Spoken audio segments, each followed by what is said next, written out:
And I'll share with you a quick point, a quick story before we hand it over to the next speaker that I heard a while back from Rav Moshe Sternbach.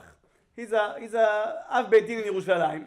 He was once conversing with his rabbi, Rav Moshe Schneiderman, and a young man walks by them and says, Kvod Harav, Rabbi, I got a mazal tov.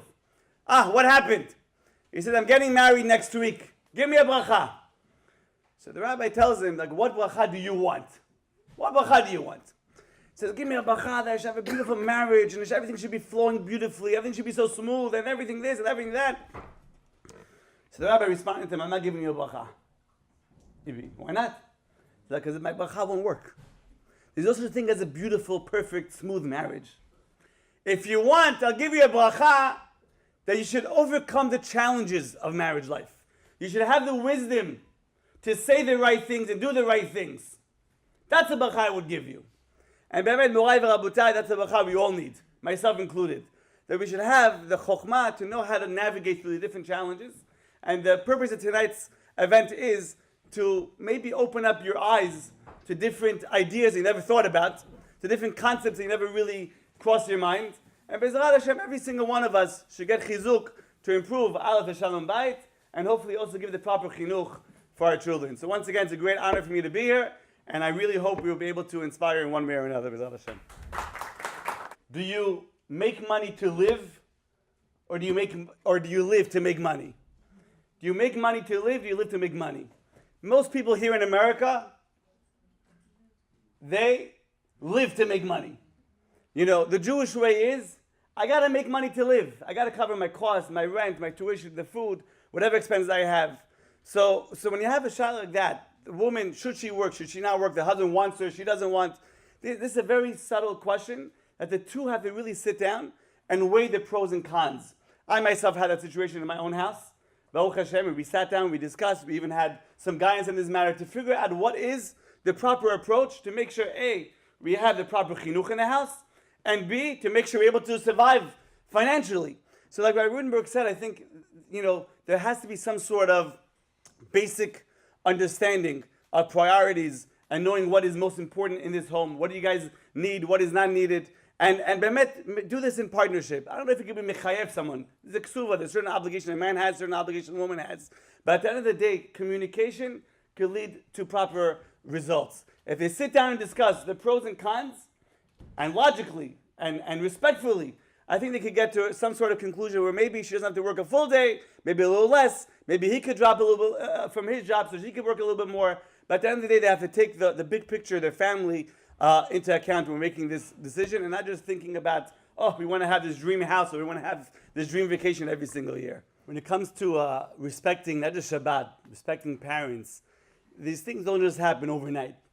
I always tell people when a father needs to demand respect from the kids, that means he is unfortunately lowering himself, right, to get something that they think he probably doesn't deserve. When the mother's demanding, you know what I do for you? And she starts screaming, you better do this now, clean up, do that. It's lowering herself in order to get respect that the kids don't want to give her. So Elamai, what's the proper approach?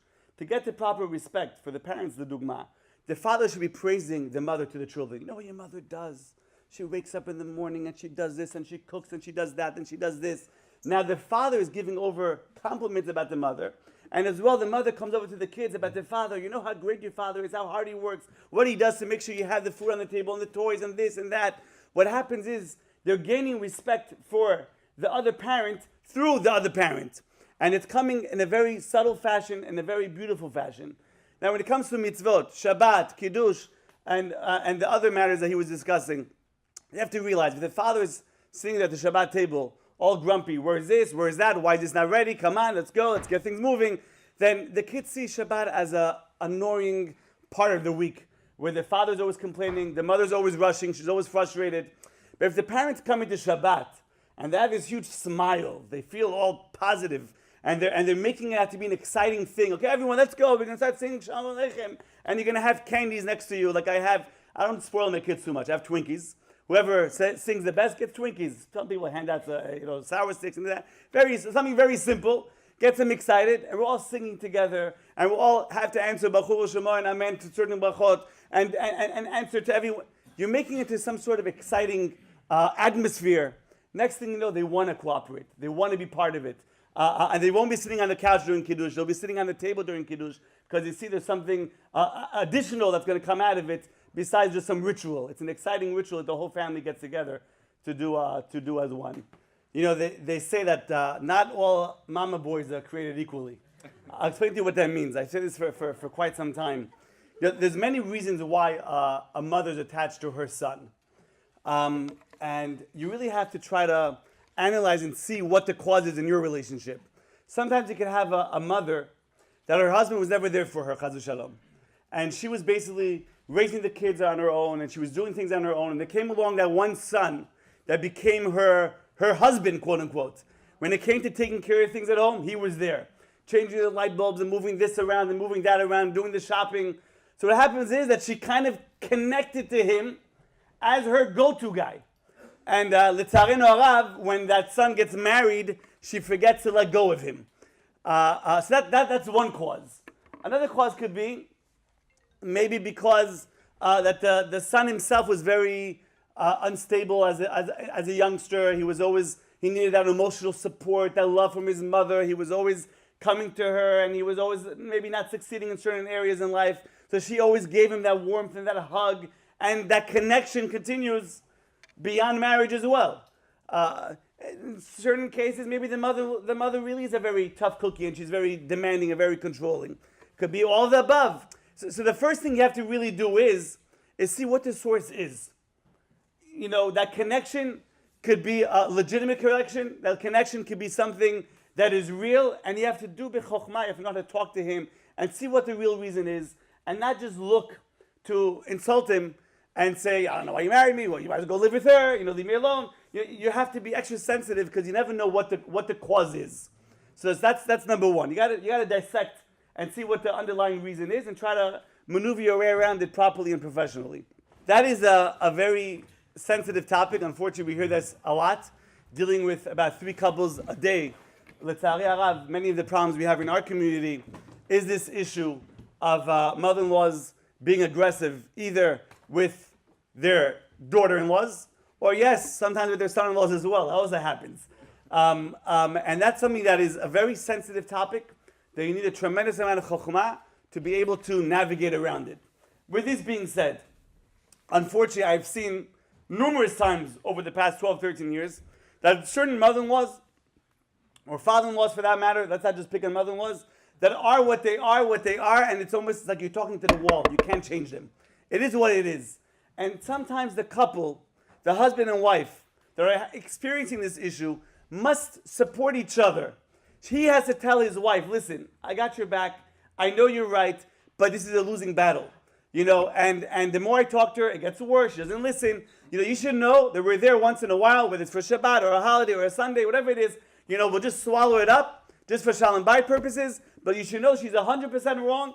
I'm on your side. I believe in you. I support you, and so on and so forth. This doesn't always work.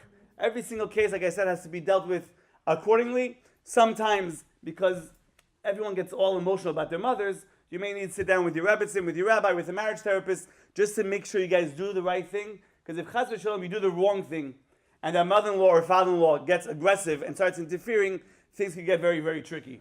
You know, there's a famous thing that Rabbi Miller used to say, if there was a 10 commandments of marriage life, 10 commandments of marriage life, what would be number 1? He says number 1 would be not to ever, ever, ever get your in-laws involved with issues or problems, or even get them triggered to start an issue. So you have to be very sensitive, very, very sensitive. Keep in mind that mother or father-in-law raised your child, was there for them, pampered them, so much money, doctor visits, all the stress. So as much as they're insulting you, and they're 100% wrong if they're doing it, the husband and wife must support each other and find some sort of solution internally to make sure things don't go out of hand. Shalom. Maybe I'll quickly share a story. I was once visiting someone in the hospital, and by the waiting area, they had 2 stacks of magazines piled up one on top of each other. And it happened to be that I came across and I noticed it, and I saw on the first magazine on top, it showed a picture of a certain Hollywood couple, you know, smiling. You could see they're prestigious, worth millions of dollars. And it says, A and B in love. Anyone that would see this would say, HaKadosh Baruch Hu, that's all I want in my relationship. Look at this Simchat HaChaim, so beautiful, everything's perfect. Now the very next magazine right next to it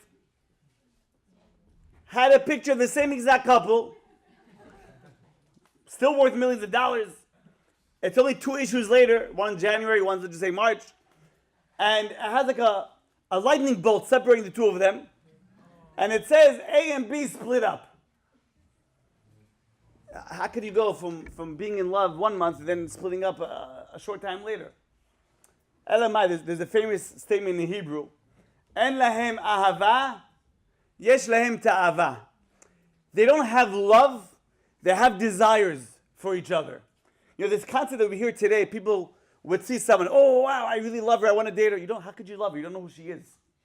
You know, we're living in a society where the definition of love has been corrupted, where marriage life has been given twisted definitions. And the tzarei norav, it's creeped into our homes as well. So I think like Rabbi Rudenberg mentioned, love is way beyond the physical. Obviously, when you married him or her, there was an attraction. The Gemara in Kiddushin says there has to be an attraction. You have to see, you have to be interested, right? But what happened later, one of the problems is that we put too much emphasis on the physical. And maybe at that triangle that he was discussing before, the emotional and the spiritual being neglected.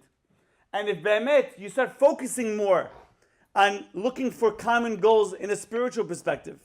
What do you want to do with your children? Where you want to be in a year from now in terms of religion? What other emotional needs you guys have? And work on those matters.